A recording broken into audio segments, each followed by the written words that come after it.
ছয়টা দোয়া এবং জিকির আছে, যেই দোয়া জিকিরগুলো কোরআন হাদিসে বর্ণিত সকল দোয়া জিকিরের খোলাসা, সারমর্ম এবং নির্যাস। এই ছয়টাকে যদি কোনো মুসলমান নিয়মিত আঁকড়ে ধরে, তাহলে কোরআন এবং হাদিসের যত দোয়া এবং জিকির আছে কেমন যেন তার নির্যাসটা নিয়মিত সে আমল করলো। বলবো সেগুলা। এই ছয়টা দোয়া এবং জিকিরের মধ্যে সর্বপ্রথম হলো নবী করিম সাল্লাল্লাহু আলাইহি সাল্লামের প্রতি দুরূদ প্রেরণ করা।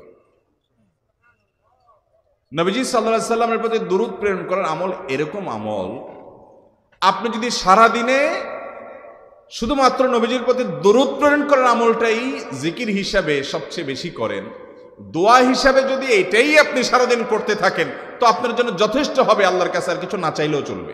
দুরূদ মানে হলো নবীজির জন্য দোয়া করা। ভাই, আল্লাহ তার হাবিবকে রহম করবেন, আপনার আমার দোয়ার দিকে আল্লাহর তাকানোর কোনো ঠেকা আছে? নবীজি কি আমাদের দোয়ার কোনো মুখাপেক্ষী? কিন্তু আমরা তার জন্য দোয়া করলে ওই চান্সে আল্লাহ তাআলা আমাদের প্রতি অনুগ্রহ করবেন। একবার না, আপনি নবীজির প্রতি একবার রহমতের দোয়া করবেন, একবার দুরূদ পাঠ করবেন। মান সাল্লা আলাইয়া মাররাতান সাল্লাল্লাহু আলাইহি আশারা। নবীজি সাল্লাল্লাহু আলাইহি সাল্লাম বলেছেন, একবার আমার জন্য তোমরা দোয়া করলে, আমার প্রতি দুরূদ পাঠ করলে, আল্লাহ তাআলা তোমাদের জীবনে 10 বার 10 জায়গায় 10 টাইমস তোমাদের উপরে আল্লাহ তাআলা অনুগ্রহ করবেন। আপনি টেরও পাবেন না কত জায়গায় আল্লাহ অনুগ্রহ করেছেন। আল্লাহ বাঁচাই দিয়েছেন, একটুর জন্য শেষ হয়ে যান নাই। ওই যে দুরূদ পড়ছেন, আল্লাহ তাআলা রক্ষা করছে, আপনি খবরও নাই। আল্লাহ তাআলা আপনার প্রতি বিশাল একটা দান করছে, আপনি লক্ষ্য করেন নাই। ওই যে দুরূদ পড়ছেন একবার, 10 বার রহমত হবে। এভাবে যত দুরূদ পড়বে সে তত রহমত এবং অনুগ্রহ পাবে। বেশি করে পাঠ করবো তো ইনশাআল্লাহ। সবচেয়ে শ্রেষ্ঠ দুরূদ, সবচেয়ে উত্তম দুরূদ হলো দুরূদ ইব্রাহিম, যেটা নামাজে পড়েন। আর সবচেয়ে সংক্ষিপ্ত দুরূদ হলো সাল্লাল্লাহু আলাইহি ওয়াসাল্লাম। এছাড়া নবীজির প্রতি দোয়ামূলক যে কোনো দুরূদই আল্লাহর কাছে গ্রহণযোগ্য হতে পারে, যদি দুরূদের অর্থের মধ্যে, কথামালার মধ্যে খারাপ কিছু না থাকে। 6টা দোয়া হলো কোরআন হাদিসের শত শত সহস্র দোয়ার নির্যাস এবং খোলাসা। তার 1 নম্বর হলো দুরূদের আমল। করবো না বেশি বেশি ইনশাআল্লাহ। আমার জীবনে বহুবার এমন হয়েছে, বহুবার এমন এমন বিপদ যে দেয়ালে পিঠ ঠেকে গেছে, এখান থেকে উদ্ধারের কোনো পথ আর চোখের সামনে দেখা যাচ্ছে না।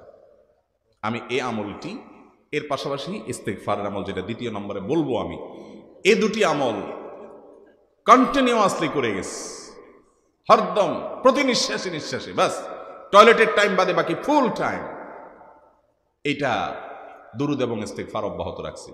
আল্লাহ তাআলা এমন ভাবে অলৌকিক ভাবে উদ্ধার করেছেন যে আমার কল্পনায়ও আসে না যে এখান থেকে এইভাবে হেল্প হতে পারে। ভাইরা আমার অভিজ্ঞতার 2 পয়সার কোনো মূল্য নাই। আমার অভিজ্ঞতা কি আসলো না আসলো এটাতে কিছু আসে যায় নাই।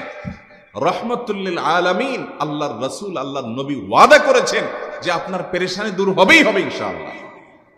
অতএব দুরূদের আমল বেশি বেশি করবো না ইনশাআল্লাহ। নাম্বার 2, ইস্তেগফার। এটাও বেশি বেশি করতে হবে, কারণ ইস্তেগফার সম্পর্কে কোন কোন হাদিসের ভাষ্যের মধ্যে মান লাজিমাল ইস্তেগফার ভাষ্য এসেছে, অর্থাৎ যে ব্যক্তি ইস্তেগফারকে আঁকড়ে ধরবে, এটাকে কন্টিনিউয়াসলি করবে, ইস্তেগফার কখনো ছাড়বে না, সবসময় তার মধ্যে ইস্তেগফার অব্যাহত থাকবে, ওই ব্যক্তিকে আল্লাহ রাব্বুল আলামিন বিভিন্ন পেরেশানি থেকে সারপ্রাইজড হওয়ার মতো এমন এমন পথ বের করে দিবে যে সে চিন্তাও করে নাই। তার পেরেশানি থেকে মুক্তির পথ আল্লাহ তাআলা দেখায় দিবে। ইস্তেগফার কিভাবে করবেন ভাই? ইস্তেগফার এমন একটা আমল, এটা ছাড়া তো আমাদের উপায় নাই ভাই।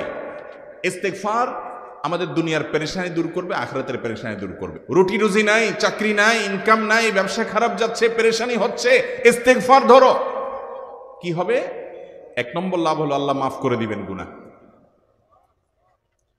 ইউরসিলিস সামা আলাইকুম মিদরারা, যাতে ফসল ভালো হয়, রিজিক ভালো হয়, সেই ব্যবস্থা আল্লাহ করবেন। ওয়ায়ুমদিদুকুম বিআমওয়ালিন ওয়া বানিন, ছেলে মেয়ে হয় না অথবা ভালো ছেলে মেয়ে নাই, আল্লাহ তাআলা নেক সন্তান দিয়ে তোমাকে শক্তিশালী করবেন, সম্পদ দিয়ে শক্তিশালী করবেন। ওয়াজআল লাকুম জান্নাতি ওয়া ইয়াজআল লাকুম আনহারা, আল্লাহ তাআলা প্রশোভন দিবেন।